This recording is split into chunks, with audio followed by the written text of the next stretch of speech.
Welcome, football fans. I'm Charles E. Smith Jr., and this is, of course, NFL Football Talk, which is an Inside Sports production. So we're already down to the Final Four. One of the Super Bowl champions is either going to be the Green Bay Packers, the Seattle Seahawks, the Indianapolis Colts, or the New England Patriots. So before we go ahead and break down divisional and then look ahead to championship weekend, let's go ahead and bring in the one, the only, one of the best football minds you will ever meet. A lot of you already follow him on Twitter at Chris L Sports, and if you don't, you really should. None other than Chris Lardieri. Chris, what's happening? Charles, thank you so much. Another great intro. Although I agree with your assessment, I don't think I'm quite as smart as Bill Belichick. I'm still trying to figure out what he did there with four guys on the line and an eligible and ineligible receiver. It's taken me some time to figure out. Were these legal, illegal plays or what? We can go ahead and take a look at that game, the Baltimore game, which, you know, when I look at this, I don't know if I can really actually take credit for calling the game, because when I did my analysis last week, I picked New England, but I had said it was going to be the superior running attack that was going to establish, and actually that was going to propel New England forward, but they hardly ran the ball at all. Brady puts it up 50 times, and they beat Baltimore. So the result happened the way I thought it would, but they didn't do it the way that I said they would. So does that make me right or wrong? It makes you right, and if you worked for a large network, you could take credit and talk about how you called it the whole way. Yeah. Okay, so what about those plays, though? Chuck Pagano was talking about he was going to look into those plays before his Colts go up against New England, but talk about those plays a little bit. Yeah, so essentially what happened is you have to have a certain amount of players that are actually on the offensive line, and what they did was they swung out Shane Vereen with what looked like he was a receiver, but basically he was an ineligible receiver. He was counting as one of the linemen. They put on a backup tight end on the line as an eligible receiver. And while it's legal because Vereen never crossed the line of scrimmage, he kind of did a little fake out and put his hands up like he was going to catch, but he never actually crossed the line of scrimmage, so therefore he abided by the rules. So no one accounted for the backup tight end who was wide open. I think what the issue is while the play's legal, and apparently Alabama did this to LSU earlier this season, Belichick's good buddy Nick Saban tipped them off to this, but what the Ravens are saying is from the time the player reported as an eligible receiver, they didn't have sufficient enough time to make substitutions. But I know a couple people timed it, and they said in the three plays, I think there were 7, 10, and 7 seconds in between the time it was announced and the ball was snapped. The refs are not allowed to just let the Patriots snap the ball quickly. So I think that's going to be in the crosshairs this week. I don't think Bill will be able to pull that out of his bag of tricks without the refs giving a little more time for the Colts D to adjust. But got to give him credit. It's ingenious, and the guy's almost like a curmudgeonly professor of football. Yeah, he is. The other thing was, he was the master at running, having Brady snap the ball while you still had your 12th defender running off the field when you were doing substitutions. So, Belichick, you may not agree with his ways, but, when it comes down to it, he is one sharp cookie, despite what he looks like in press conferences.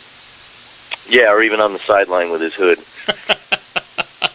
Yeah, I thought he looked rather menacing in that hoodie, but you know what? Let's not get into a hoodie thing. That will really go into a quick digression, so let's go ahead and congratulate the Seattle Seahawks for taking care of business against the Carolina Panthers. But you know what? I like the way the Panthers hung tough for a while there. Obviously overmatched against Seattle. But when you look at Carolina, do you think maybe they might be turning the corner and then going into next season they got that confidence, maybe a little swag they're going to need? Yeah, I think they do, especially in what has now materialized as an extremely weak NFC South. Let's face it, Newton was hurt. For all the talk of Peyton and Aaron being hurt, Newton was completely banged up as well. If they can get themselves a decent running game, I really don't think Jonathan Stewart and D'Angelo Williams are going to cut it next year, and maybe another receiver or two to complement Kelvin Benjamin. I think it should be a good team, because on the defensive side of the ball, they really do a good job. A lot of unsung players on there, like Luke Kuechly, and I really like the way that the Panthers played D, and they did hang in there. I mean, once Newton threw the pick six, the game was out of reach, but at least they didn't throw in the towel up there in Seattle, so kudos to them for that. But that said, with Seattle having home field, they look like they're as invincible as they were last year. Yeah, that's true. And then obviously we get to the other games, and the big game though, Aaron Rodgers on one gimpy leg, taking care of the Cowboys. The Cowboys fans are going to be complaining forever about that catch, although they didn't complain about the non-call against the Lions the week before. But, this opens up a little bit of a debate. And one of the things I kind of was freaking out a couple of years ago when they called that whole thing on Calvin Johnson, the non-catch in the end zone, because I knew it would come down to this whole micromanaging of catches. And as much as I hate to, as a fan, give the Cowboys props for anything, Des Bryant, he caught the ball. He took 3 steps before he went down. And then it just comes loose as he's reaching for the goal line. So how can you really? I know by the letter of the law it's not a catch, but that was really that was rough. Absolutely, and neither of us are fans of the Dallas Cowboys, but I actually felt bad because let's face it, this is the tuck rule all over again. It's a cruddy rule, and what you see actually happen really didn't happen because of the cruddy rule. This whole football act thing really just, I don't even know what it is. If I hear Mike Pereira say it again, I'm going to pull out my remaining hairs on my head. But if you catch the ball, it was an amazing catch, plant your feet down, go to the ground to attempt to get to the end zone, and the ball pops out. Isn't that a fumble? I think the football action was him taking 2 steps and attempting to dive for the end zone. I don't get it. Right. But the letter of the law, that's the rule, and don't be surprised if it doesn't change, because Jerry Jones is a very visible owner with a lot of money in the ear of the commissioners. So look for that sometime in the spring to be changed. Yeah, and that was the thing, was as Bryant rolled over in the end zone, and you could see the ball actually left his hands for that split second before he regathered it. But when we think about this, if he makes the same catch but does not reach for the end zone, it's a catch. They have the ball on the 1-foot line. But instead, ball goes over to Green Bay, and there's jubilation from all the cheeseheads. But Dallas got robbed on that one. I'm sorry, Cowboy fans. You did get robbed on that. That's not to say that Green Bay wouldn't have got the ball back and gone down and scored, so Packer fans don't jump on me too hard. But I'm just saying, the Dallas should have taken the lead at that point. Absolutely, but to use Dallas logic from a week prior, that wasn't the end of the game, and it didn't turn the game around. And like you said, the way Rodgers was driving the ball, I think at that point they would have only needed a field goal anyway. So, woulda, coulda, shoulda, you didn't win the game. Well, right, and the other thing I was looking at was this with Dallas. If you look at it from a pure strategy standpoint, I understand a receiver's open downfield, but Dallas, it was 4th and 2. You think about it, there's about 5 minutes left in the game. Wouldn't you rather you get something medium range, and that way you can march down the field, and when you get that touchdown, you can leave no time on the clock if you manage that properly. As it were, even if that touchdown had counted, Aaron Rodgers would have had time for a great comeback, and they had really been moving the ball in that Dallas defense in the second half. Completely agree. And you know what else? Something else you have to take into account, and I'm not quite sure Jason Garrett would have.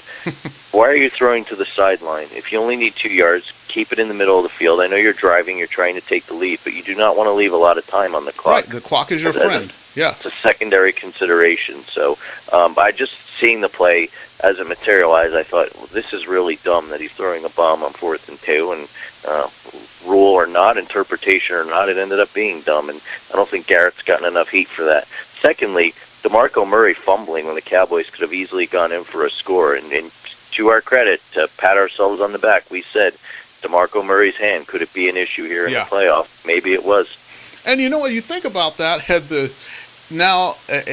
that Bryant catch happens, let's just say it happens. If it happens, and then the Packers drive down and take the lead, win the game, they're going to talk all about clock management, and I bet you Jason Garrett is not signing that 5-year, $30 million contract today like he did. It's a very good point. He made himself a lot of money off of a mistake that was masked by the replay booth. Very good. Good observation. You don't get this sort of stuff on the networks, Charles. Very true. So, and then the other one, the big upset, well, I guess you'd call it an upset, we both picked Broncos, and that was another thing where it's like you look at Peyton Manning, you look at the weapons that they have, you look at the Indianapolis defense, which has not been great, but, they shut the Broncos down. I know about Peyton Manning, he had the bad quad, I understand that. You can't plant.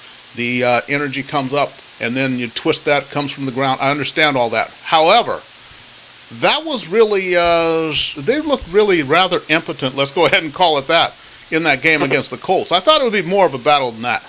Yeah, they really almost looked like they were in slow motion. Yeah. The Colts are not known for their defense, although I must say Vontae Davis, one of the most underrated corners in the NFL, is finally getting some recognition.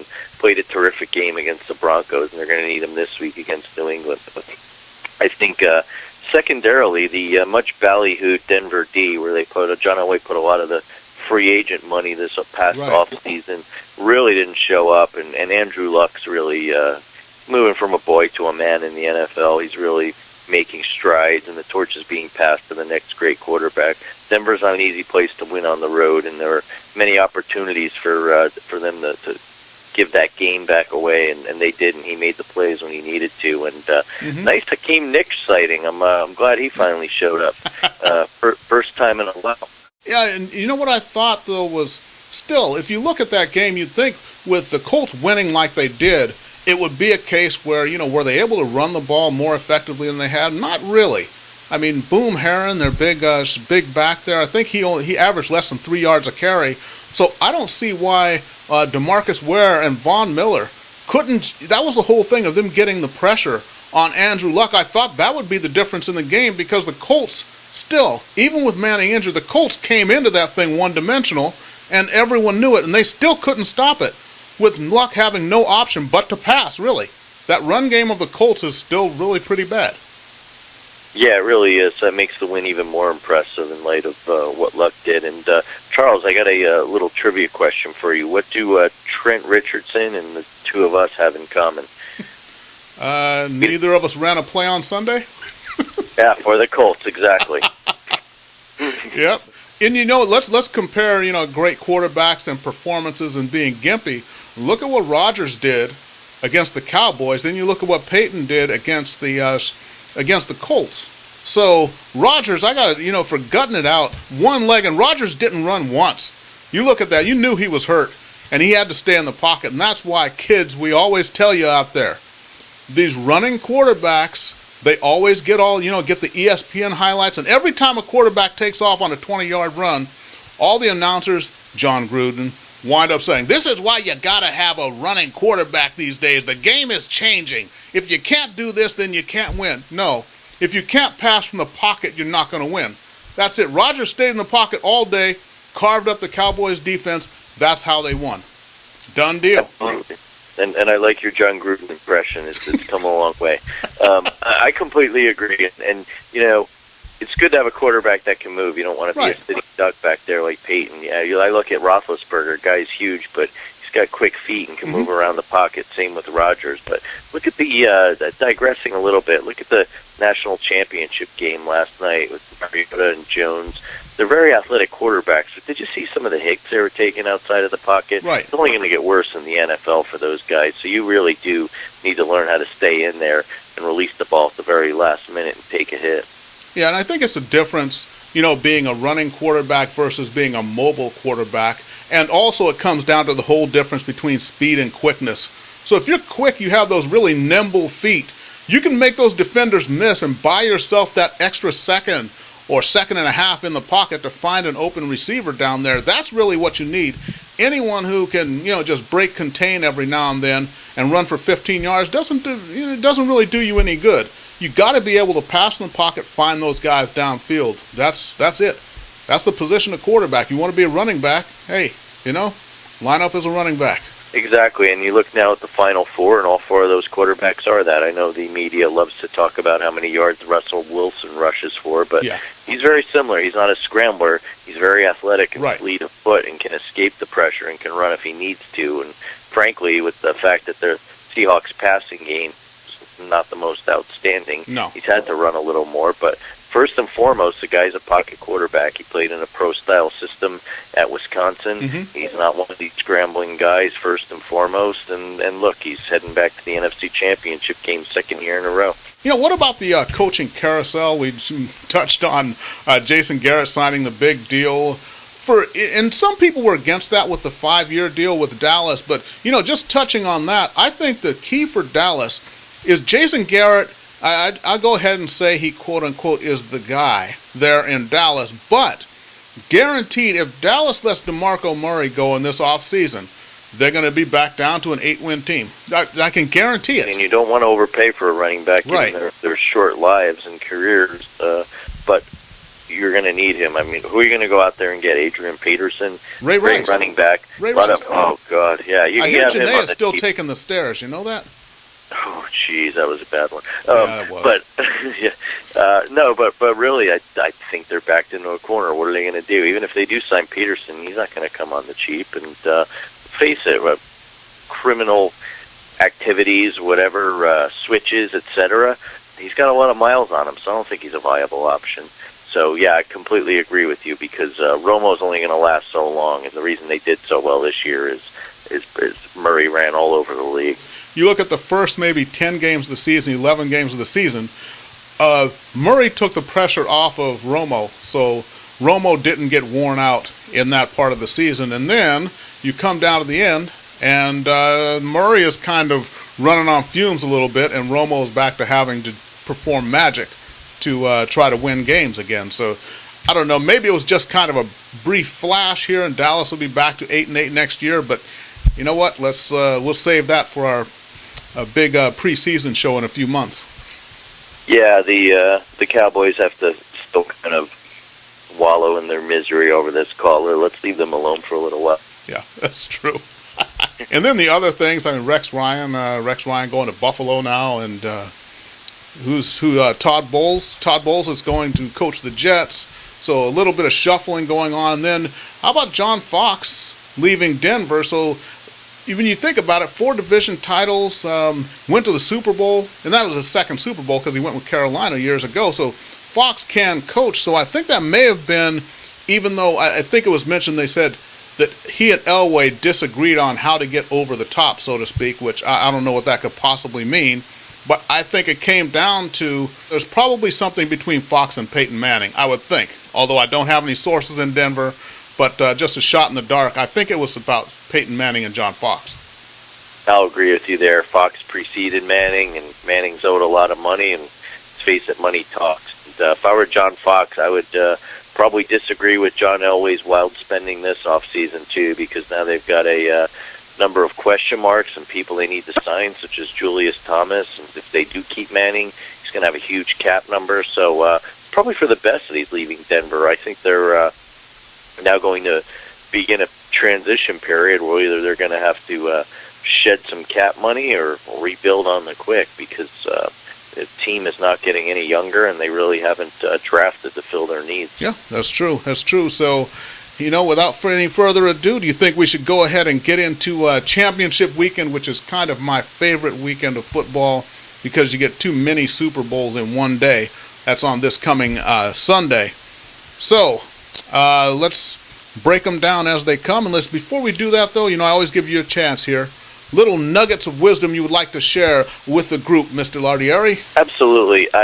Rex Ryan being hired by the Bills, I know everyone's all overjoyed in upstate New York over this. Mm-hmm. The guy's a 500 coach. He still can't handle the offensive side of the football. I know you got Greg Roman to run the offense, but our friends in San Francisco will tell you that's not a good hire. Who knows what they'll make of E.J. Manuel. I'm calling my shot now. You joked about it a few weeks ago.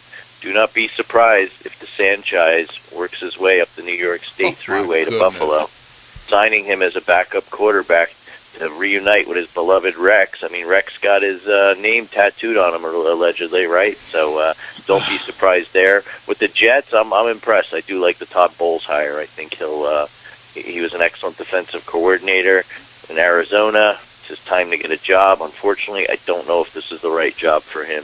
While I think they've got a lot of nice pieces on defense, that offensive side of the ball is a mess. Who knows what the new GM will do? At the end of the day, Woody Johnson's still calling things, and I still think he's a little bit too meddlesome and too quick to pull the trigger, and not quick enough at other times. So I wish him the best. The Bears and the 49ers and the Falcons, I don't know what to make of these situations. Yeah.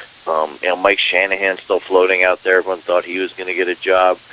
Will Adam Gase get promoted in Denver? And through all this, I don't want to say they're the voice of reason, but kind of the most quiet. The Raiders are skating by, and it looks like they might hire Jack Del Rio, which, for most teams would be pretty ho-hum. Okay, it's a good hire. But I got to tell you, considering earlier in the week there were reports that Sperano was going to get the job just kind of out of default, I think I'd rather have Jack Del Rio. So for the Raiders, we'll scale it down a little. We'll lower the bar a little. I think that might actually be a good hire for them. At least he's coached in the NFL before. He's done a nice job with the Denver D. So I didn't think I'd say this, but the Raiders are ahead of the Bears or even the Falcons, and I don't know what to make of it. But at least Tony Sperano won't be getting that job. So baby steps for our beloved Oakland Raiders. What do you say, Charles? Yeah, exactly. Gangsta baby steps for the Raiders. So, well, and then you look at the Shanahans, I think, because Kyle Shanahan, I think, is a free agent at this point as well, is he not? So you wonder if they're going to go somewhere as a pair. I wouldn't be surprised. And, the hot rumor now also is Denver wants to bring Gary Kubiak in. Why?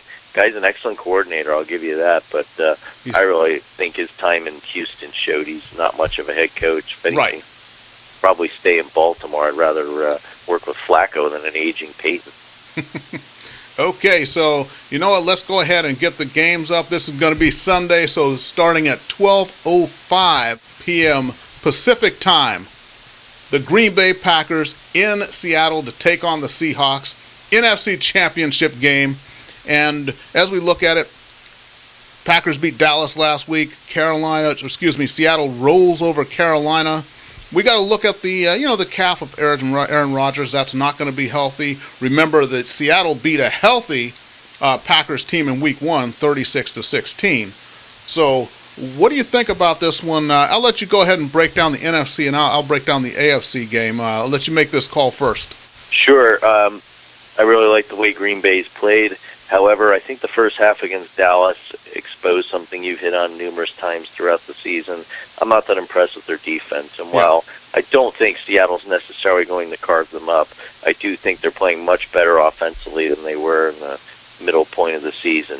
On top of that, with Rodgers being hurt and the way the Seattle defense is playing, I'm not going to call them the 85 Bears or the 2000 Ravens, but I've got to say they're one of the top defenses I've seen in my lifetime. And Cam Chancellor is just a man among boys. I mean, the guy's leaping over the pile to block field goals. Twice. I've never seen anything like it. Yeah, and that turned into a whole charade with kicking it 3 times. But anyway, I just think up there it's going to be tough to play in that environment. They've already played once this year. You saw Seattle expose their flaws. I think it's a team on a mission, and for the first time in I don't know how long, probably since the Patriots went to back-to-back Super Bowls with that 03-04, we're going to see Seattle in Glendale in 2 weeks. So I'm picking the Seahawks. Yeah, and I got to agree with you. I'd love to go with the Packers. I love Aaron Rodgers as a quarterback, but we look at with a healthy Aaron Rodgers, what they couldn't take on the Seahawks, and I think there's just too much here. And even if you look at, it's one of those things you break down position by position. And running back, I think the only thing that's really going to help, if Eddie Lacy has a monster game, we're talking probably 120, 130 yards rushing, that might give Green Bay a shot there. But, I really don't think he's that kind of a back. Then you look at Marshawn Lynch on the other side, who keeps going, and I don't know what happens to Marshawn Lynch, but about the middle of the third quarter is when he really gets his run on. So it's when you look at it on paper, the number one scoring offense of the season, which was the Packers, against the number one defense of Seattle, looks like the classic irresistible force meets immovable object. But I think that it's going to be one of those where we'll probably have a close halftime score. I mean, I'm looking at it probably within 6 points or so. And then as you get into the middle of the third, going into the fourth quarter, I think Seattle is going to just methodically kind of pull away from them. So I got Seattle here too. Green Bay won't go down without a fight, but I like Seattle also. I agree with you. That said, I hope we're wrong. I'm with you in the respect that I'd like to see Aaron Rodgers get back to a Super Bowl so we could see a lot more annoying State Farm commercials. Roger. Okay, I'm not going to do that. Okay, and then in Foxborough, Mass. It's going to be the Indianapolis Colts, the upstart Indianapolis Colts, if I may, going against the New England Patriots. Patriots been there before. Andrew Luck is finally getting over the hump and cementing himself as really a special quarterback, elite quarterback, one of those type of guys. I think within 2 or 3 years it'll really be all about Andrew Luck when it comes to quarterbacks in the NFL. But looking at this game here, okay, this is one of those things, and I thought Denver would do this to him last week, but I look at New England and Vince Wilfork up front to stop what's already a weak run game. Andrew Luck is going to be rendered one-dimensional again in this game, and as much game as he's got, they've got the defense there to stop him. And the defensive backs they've got, I mean, with Revis Island, Darrell Revis, Brandon Browner back there, all those guys, and then the pressure they can get up front to take the time away, I think New England's going to win this game. And then on the other side of the ball, Brady just creating Gronk, who the Colts defense, I don't think they can really stop him as far as the mid-range stuff. So I like the Patriots. They may not roll in this one, but it's going to be a New England versus Seattle Super Bowl the way that I see it. Gonna have to agree with you again, Charles. I really don't see the Indy defensive side of the ball stopping the Patriots. I could see Belichick going into classic Nutty Professor mode and suddenly start controlling the ball and grinding the clock out to keep Andrew Luck off the field if he has to. Not sure what the weather forecast will be this week, but wouldn't surprise me. If not, I think that quick passing by Brady, I mean, let's face it, the Ravens are a team that gave the Patriots a good game. They really could have had them. I think that's going to be their toughest challenge. I don't think Indianapolis will put up as much of a fight to them. I think on the defensive side of the ball, you also hit the nail on the head. Revis has got to be the most important free agent signing this season that no one talks about. Everyone talks about Richard Sherman, and he's loud, but just Revis has quietly played shutdown corner again. It's helped Browner. It's helped McCourty. Shout out to a fellow Scarlet Knight. The secondary is so much improved from last year, the one that Peyton torched in Denver. So for those reasons and what you've outlined so eloquently, the fact that they're at home, I'm going with the Patriots. The first chalk Super Bowl we've had in many, many years. The two top seeds are going to face each other, I predict. Yeah, and I think and if and when that happens, the storylines are all there with the defending champs, then Brady trying to get another ring. And then when you look at the two DBs, Revis Island on one side, Richard Sherman on the other, hey, it would be perfect. And you know what? I'm going to tell you, that will make a very good Super Bowl, too. If it comes out the way we think, and it's New England and Seattle, hey, I'm down with that. I completely agree. I'm not really a huge fan of either team, but it will be a tremendous game. I think the only downside is we're going to have to listen to Chris Collinsworth for 3+ hours, but other than that, I can overlook it. Yeah, well, you got to take the bitter with the sweet, that's all. But I'm going to have a great Super Bowl party here at the crib like I do every year, and as usual, you're invited as you are every year. The odds are, they're like 3-1 against you showing up this year, man. What do you think about that? Oh yeah, we'll talk off air, but there's a twist this year with a Super Bowl and a family birthday, so I think blood's a little thicker than my NFL blood per se. Okay, well there you go, man. All right, so you know what? That's everybody. Thanks for joining us. Remember, every single week, right here, Inside Sports Production, NFL football talk, where we bring it to you, and we bring it to you real, no sugarcoating. We just keep it real.